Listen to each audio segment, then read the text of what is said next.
ஆளுமை மிக்க ஒரு கட்சி அனைத்து இந்திய அண்ணா திராவிட முன்னேற்ற கழகம் கட்சி. இதை வந்து ஒன்றுபட்ட அதிமுக இருக்கிறப்ப எவ்வளவோ சாதகமாக ஐயாவும் வந்து இவருக்கு ஃபேவராக சரின்னு சொல்லி பண்ணியும், ஆனால் அந்த 11 பேர் ஆதரவு கொடுத்து இன்றைக்கி தமிழ்நாட்டிலே முதல்வராக தெரிஞ்சாருன்னா அது ஐயா முழுக்க காரணம்.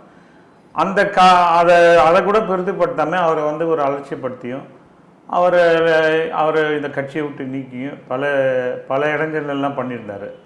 சரி, ஓகே, பண்ணார், ரைட்டு, அவர் தனித்தன்மையை நிரூபிப்பாருன்றதில் நாங்களாம் அமைதியாக இருந்தோம். ஒற்றைத்தலைமை வேணுன்றதை நீங்கள் தான் ஆசைப்பட்டீங்க. ஒற்றைத்தலைமை இருந்தும் தொடர் தோல்வியை கண்டீங்க.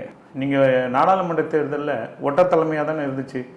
தன்னிச்சையாக முடிவெடுக்க முடியல, அதனால தான் நம்ம இவரை நீக்கிறேன்னு சொன்னீங்க. ஆனால் தன்னிச்சையாக முடிவெடுக்கிறேன்னு சொல்லிட்டு இன்றைக்கி வேட்பாளர் போட்ட முதல் கொண்டு நீங்கள் தான் போட்டீங்க. ஆனால் ஒரு சீட்டு கூட ஜெயிக்கல. அப்போது உங்களுக்கு உங்களை யாரும் ஏற்றுக்கல. மக்கள் ஏற்றுக்கலைன்னா அடுத்தவங்களுக்கு சான்ஸ் கொடுத்துட்டு போகணும். இப்போ எவ்வளோ சீனியர்ஸ் இருக்காங்க, சீனியர் மோஸ்ட் இருக்காங்க. நீங்கள் இந்த பக்கம் ஐயா தான் வேணுங்க. அப்போ அடுத்த கட்டது யார் அப்படியாச்சும் கொண்டு வந்துக்கணும். அதனால் இவர் யாரையும் அரவணைச்சிக்கன்னு தெரியல. ஒரு கட்சின்னா, ஒரு கட்சி தலைவனா எல்லாரையும் அரவணைச்சு கொண்டு போகணும். குடும்பமாக தான் நம்ம இந்த இயக்கத்தை பார்க்குறோம். இந்த குடும்பத்தில் ஒருத்தர் ஒரு பிரச்சனை வரப்போ எல்லாரும் பெருந்தலைவர்னு எல்லாரும் அரவணைச்சு கொண்டு போகணும். அதை விட்டுட்டு இவரை சார்ந்தவங்க 10 பேர் தான் நல்லா இருக்கணும், 15 பேர் தான் நல்லா இருக்கணும் அப்படின்னு நினச்சாக்கா எப்படி இந்த மாபெரும் இயக்கம் இது புரட்சி இது கிடையாது.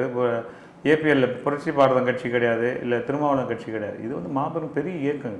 இன்றைக்கி தமிழ்நாட்டிலேயே சரி, உலகத்தில் 3வது கட்சியான அம்மா கொண்டு வந்து வச்சாங்க. இன்றைக்கி அகல பாதாளத்தில் இந்த கட்சி போயின்னு இருக்கு. இதில் மக்களும் பார்த்துட்டு இருக்காங்க, நாட்டு மக்களும் பார்த்துட்டு இருக்காங்க. எல்லோரும் அரவணைக்க தெரியாத எப்படி இவர் ஒரு தகுதி வாய்ந்த தலைவராக இருப்பார். இன்றைக்கி திமுக வளர விட்டதுக்கு காரணம் யாருன்னா அவர் நம்ம எடப்பாடி பழனிசாமி அவர்கள் தான். இனியும் காலம் தாழாமல் எல்லாரையும் அரவணைச்சு கட்சியை ஒரு நிலக்கோட்டில் கொண்டு போய், உங்களுக்கு என்ன வேணும், முதலமைச்சர் வேணுமா இல்லை பொதுச்செயலை வேணுமா, ரெண்டுமே நீங்கள் வேணும்னு ஆசைப்படுறது தவறு. முதலமைச்சராக நீங்கள் இருந்துக்க, ஐயாவை ஒருங்கிணைப்பாளர் இந்த ஸ்டாண்டில் கொண்டு வந்துடுவோம். இல்லை நீங்கள் ஐயா முதல்வரை நீங்கள் கட்சியை கையில் எடுத்துங்க. ரெண்டுமே உங்களுக்கு வேணுன்றது முரண்பாடு தான் இன்றைக்கி இவ்வளோ தொடர் தோல்வி இருக்குது. திமுகவுக்கு அது பாதகமாக இருக்குது, திமுகவுக்கு சாதகமாக இருக்குது, நம்மளுக்கு பாதகமாக இருக்குது. அதை சரி பண்ணணும், சரி பண்ணி ஆகணும் இனியும் அவர்.